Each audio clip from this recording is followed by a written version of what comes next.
Welcome to today's Explainer. We're going to be looking at a completely fascinating, data-driven roadmap of our near future. We are unpacking a comprehensive look at life in the year 2035 and exactly how artificial intelligence is moving from just a novelty to a genuine utility that's going to transform our everyday world. We're skipping all the sci-fi tropes today and breaking down the realistic opportunities, the daily routine shifts, and of course, the critical challenges ahead. Okay, let's dive into this first part. Waking up in 2035. Just imagine waking up a little over a decade from now. AI isn't an app you launch on your phone anymore. It's literally the environment you live in. Your home already knows you're awake, right? And it immediately begins preparing breakfast. And hopefully it doesn't burn the toast this time. Before you've even poured your coffee, your digital assistant has totally optimized your schedule for the day. And by the time you step outside, your autonomous car is just sitting there, waiting, perfectly climate controlled. The sheer friction of daily chores simply fades away, which is going to return massive amounts of time to families everywhere. But, as smart homes and these highly curated AI routines become our new normal, we hit a massive crossroad. It's the classic convenience versus privacy trade-off. Think about it. This level of seamless convenience requires AI to constantly monitor our home's energy use and our most intimate personal habits. It's the ultimate double-edged sword, really, raising some huge privacy questions that society has got to answer before we blindly sign the ultimate terms of service. All right, moving on to Section 2, Healthcare and Education Reimagined. Now, what's really interesting about this slide is how the institutions where we heal are evolving into these powerful partnerships. Notice AI's role over there on the left.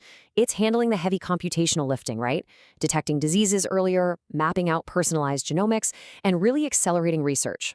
But crucially, this doesn't erase the human physician. Not at all. Instead, doctors are liberated to focus on what humans do best, navigating complex, ethical medical decisions and providing genuine empathetic patient care. And a brilliant evolution is happening in the classroom, too. We're going to see AI tutors delivering lessons that instantly adapt to a student's unique pace and learning style. It's like having a personalized guide for every single kid.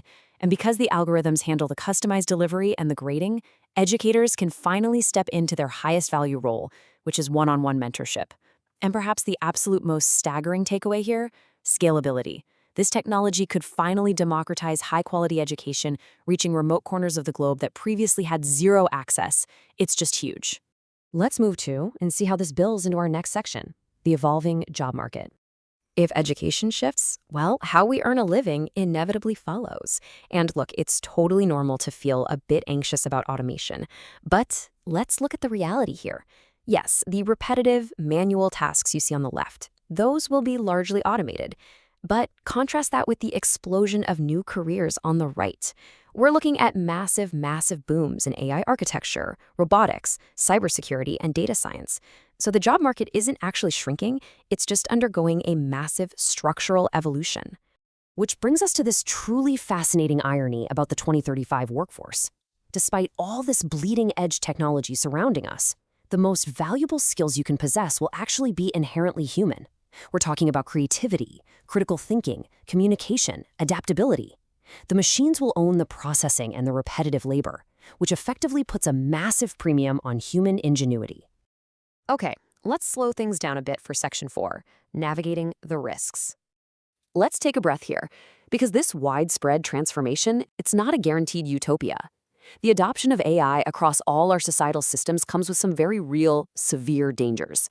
We're talking about the threat of supercharged misinformation, incredibly advanced cyber attacks, and the deeply concerning issue of systemic bias that can get baked right into decision-making algorithms. Add in profound privacy concerns and the psychological risk of just becoming entirely overdependent on technology, and well, we have a highly volatile landscape that requires immediate attention. So the crucial point is that to mitigate these very real risks, we can't just cross our fingers and hope things sort themselves out. No way. We need powerful entities to establish strong, enforceable guardrails. Governments and tech companies absolutely must collaborate to enact active, intentional regulation. They need to ensure that as AI scales, it does so safely, protecting the public while still leaving room to foster innovation. Which brings us to our final section, choosing our AI future. The year 2035 is not some fixed destination that's just happening to us. It is a path we are actively building block by block right now. If it's developed responsibly with really strong ethical frameworks, the potential upside for global well-being is staggering. I mean, we can dramatically improve healthcare, we can democratize education for everyone, revolutionize transportation, and leverage AI to help us solve humanity's biggest, most overarching challenges. And this brilliantly illustrates the core thesis of our source material. The future isn't about humans versus AI. It's about humans working with AI. It's all about collaboration, guys. It's about using these tools to elevate our own potential, to free us from the mundane and empower us to be way more creative, empathetic, and connected to one another. Which leaves us with this final, vital thought. The foundation for 2035 is being poured today. The choices we make right now will dictate exactly how these systems operate tomorrow. So, as we integrate these tools into our businesses and our communities, what choices will you make today to ensure the future we build is one you actually want to wake up in? Thanks so much for joining me for this explainer. Keep learning, keep questioning, and I'll catch you next time.